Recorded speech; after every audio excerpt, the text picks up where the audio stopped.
আসসালামু আলাইকুম প্রিয় শিক্ষার্থীবৃন্দ, তোমাদের সকলকে স্বাগতম জানাচ্ছি। এখন আছি তোমাদের গণিত বইয়ের ৩৫ পৃষ্ঠার অনুশীলনী ১.৬। ইতিপূর্বে আমরা এই অনুশীলনীর ১ থেকে ৯ পর্যন্ত অঙ্কগুলো সমাধান করেছি। আজকে ১০ থেকে ১২ পর্যন্ত এই ৩টি অঙ্ক আমরা সমাধান করব। বন্ধুরা, তোমরা যারা আমার চ্যানেলটি সাবস্ক্রাইব করনি তারা সাবস্ক্রাইব করে আমার চ্যানেলের পাশে থেকো। আমার ভিডিওটি ভালো লাগলে তোমাদের সহপাঠীদের সাথে শেয়ার করিও। চলো বন্ধুরা, অঙ্কগুলো সমাধান করি। ১০ নম্বর অঙ্কটি আমরা সমাধান করব।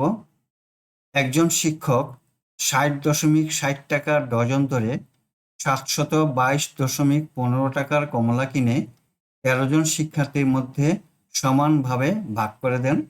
তাহলে প্রত্যেক শিক্ষার্থী কয়টি করে কমলা পাবে? আমরা জানি ১ ডজন সমান ১২টি।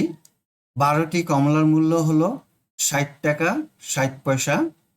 এই ৬০ টাকা ৬০ পয়সা ধরে তিনি ৭২২.১৫ টাকার কমলা ক্রয় করলেন। এখন এই ৭২২ টাকা ১৫ পয়সা দিয়ে কতগুলো কমলা ক্রয় করলেন তা আমরা আগে নির্ণয় করি। আমরা জানি ১ ডজন সমান ১২টি। ৬০.৬০ টাকায় কমলা কিনে ১২টি, সুতরাং ১ টাকায় কমলা কিনে কম হবে, তাই ১২কে ৬০.৬০ দিয়ে ভাগ হবে। আমরা এখন নির্ণয় করব ৭২২.১৫ টাকা দিয়ে কতগুলো কমলা ক্রয় করলেন। সুতরাং ৭২২.১৫ টাকায় কমলা কিনে বেশি কমলা হবে, তাই গুণ হবে। লিখলাম ১২ গুণন ৭২২.১৫ ভাগ ৬০.৬০ টাকা। এখন দেখো ৭২২-এর দশমিকের পরে দুইটি সংখ্যা, আর এখানে ৬০-এর দশমিকের পরে দুইটি সংখ্যা, তাই এই দশমিক আর এই দশমিক উঠে গেল। এখন ১২ দিয়ে ৭২,২১৫কে গুণ করলে হয় ৮,৬৬,৫৮০, আর ৬,০৬০ এখানে লিখলাম। এখন ৮,৬৬,৫৮০-কে ৬,০৬০ দিয়ে ভাগ দিব। ভাগ দিলে ভাগফল পেলাম ১৪৩, তাই এখানে লিখলাম ১৪৩টি। তাহলে আমরা জানতে পারলাম ৭২২ টাকা ১৫ পয়সা দিয়ে ১৪৩টি কমলা কিনলো। এই ১৪৩টি কমলা ১৩ জন শিক্ষার্থীর মধ্যে সমানভাবে ভাগ করে দেন। প্রত্যেক শিক্ষার্থী কয়টি করে কমলা পাবে? ১৩ দিয়ে ১৪৩কে ভাগ করলেই আমরা উত্তরটি পেয়ে যাই। আমরা লিখলাম, দেওয়া আছে ১৩ জন শিক্ষার্থী পায় ১৪৩টি কমলা, সুতরাং একজন শিক্ষার্থী পায় ১৪৩কে ১৩ দিয়ে ভাগ দিলাম, ভাগফল হলো ১১টি। তাহলে প্রত্যেকে ১১টি করে কমলা পাবে। উত্তর, প্রত্যেক শিক্ষার্থী ১১টি করে কমলা পাবে। ১১ নম্বর অঙ্কটি সমাধান করব। একটি বাঁশের ০.১৫ অংশ কাদায় ও ০.৬৫ অংশ পানিতে আছে। যদি পানির উপরে বাঁশটির দৈর্ঘ্য ৪ মিটার হয়, তাহলে সম্পূর্ণ বাঁশটির দৈর্ঘ্য কত? আমাকে সম্পূর্ণ বাঁশটির দৈর্ঘ্য নির্ণয় করতে হবে। সমাধান করি। যেহেতু সম্পূর্ণ বাঁশটির দৈর্ঘ্য আমাদের জানা নেই, তাই আমরা ধরে নেই বাঁশটির মোট অংশ হলো ১। এখন বাঁশটির কাদায় এবং পানিতে কত অংশ আছে তা নির্ণয় করি। বাঁশটির কাদায় আছে ০.১৫ অংশ এবং পানিতে আছে ০.৬৫ অংশ। এই দুটি যোগ করলে হয় মোট ০.৮০ অংশ। তাহলে বাঁশটি পানির উপরে আছে কত অংশ? মোট ১ অংশ থেকে আমরা ০.৮০ অংশ বাদ দিলেই পেয়ে যাই। তাহলে লিখি, বাঁশটির পানির উপরে আছে ১ থেকে ০.৮০ বিয়োগ দিলাম, বিয়োগ দিলে থাকে ০.২০ অংশ। এই ২০ অংশ আছে পানির উপরে। এখন প্রশ্নে বলেছে পানির উপরে বাঁশটির দৈর্ঘ্য হলো ৪ মিটার। আমরা নির্ণয় করেছি বাঁশটি পানির উপরের অংশ হলো ০.২০ অংশ। আমরা লিখতে পারি প্রশ্ন মতে ০.২০ অংশ বাঁশের দৈর্ঘ্য সমান ৪ মিটার। এই ৪ মিটার, সুতরাং ১ বা সম্পূর্ণ বাঁশের দৈর্ঘ্য হবে 4কে দশমিক 20 দিয়ে ভাগ দিই। এখন এই দশমিক উঠাতে হলে 100 দিয়ে গুণ দিতে হবে। তাই লিখলাম 4 গুণন 100, নিচে হলো 20।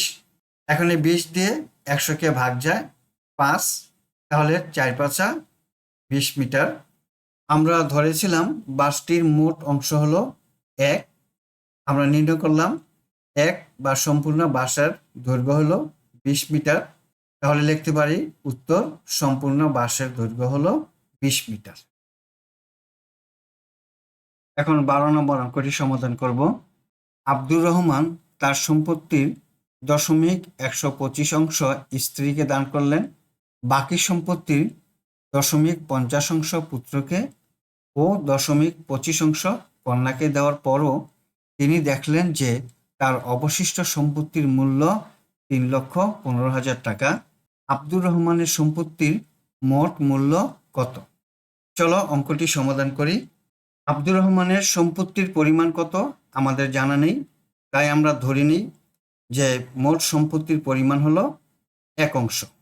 এই 1 অংশ হতে তার স্ত্রীকে দিল 0.125 অংশ। তাহলে আমরা লিখতে পারি স্ত্রীকে 0.125 অংশ দেওয়ার পর তার সম্পত্তি রইল এই 1 অংশ থেকে 0.125 অংশ আমরা বিয়োগ দিই। বিয়োগ দিলে থাকে 0.875 অংশ। তাহলে আব্দুর রহমানের নিকট এখন রইল 0.875 অংশ সম্পত্তি। এখন এই 0.875 সম্পত্তি হতে 0.50 অংশ দিয়ে দিল পুত্রকে। আমরা লিখতে পারি পুত্রকে দিলেন 0.875 এর 0.50 অংশ, অর্থাৎ 0.4375 অংশ। এই অঙ্কটির রাফ হিসাব আমরা এখানে দেওয়া আছে। দেখো 0.4375।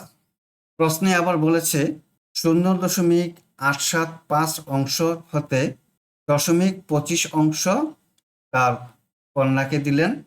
তাহলে আমরা এখন লিখতে পারি কন্যাকে দিলেন 0.875 এর 0.25 অংশ। এখন এই অঙ্কটির হিসাবটি আমরা করি।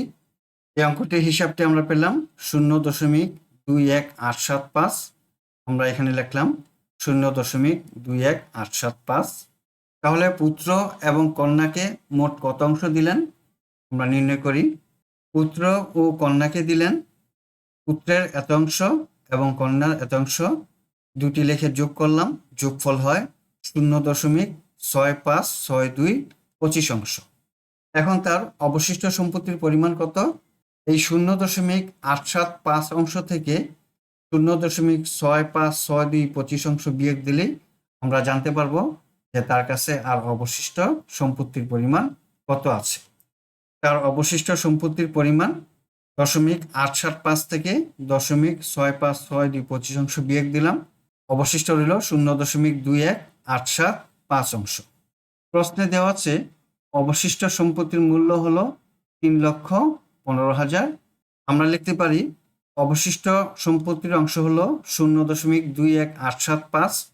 তাহলে 0.21875 অংশ সম্পত্তির মূল্য হলো 3,15,000। সুতরাং 1 বা সম্পূর্ণ সম্পত্তির মূল্য হবে 3,15,000কে 0.21875 দিয়ে ভাগ দিই, ভাগ দিলাম। এখন দশমিকের পরে দেখো কয়টি সংখ্যা? 1 2 3 4 5, 5টি সংখ্যা।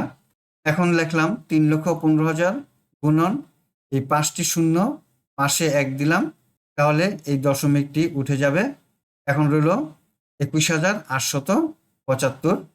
এখন 21,875 দিয়ে 3,15,000কে ভাগ দিই, ভাগ যায় 144। এখন 144 দিয়ে এই 1 লক্ষকে গুণ দিই, গুণ দিলে গুণফল হলো 14,40,000।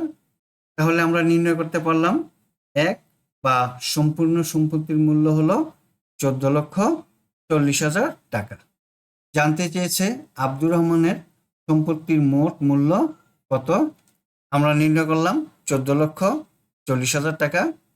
উত্তর আব্দুর রহমানের মোট সম্পত্তির মূল্য 14,40,000 টাকা। বন্ধুরা, আশা করি তোমরা আজকের অঙ্কগুলো বুঝতে পেরেছ। আজ তাহলে এই পর্যন্তই। দেখা হবে তোমাদের সাথে পরবর্তী ভিডিওতে। আল্লাহ হাফেজ। আসসালামু আলাইকুম ওয়া রাহমাতুল্লাহ।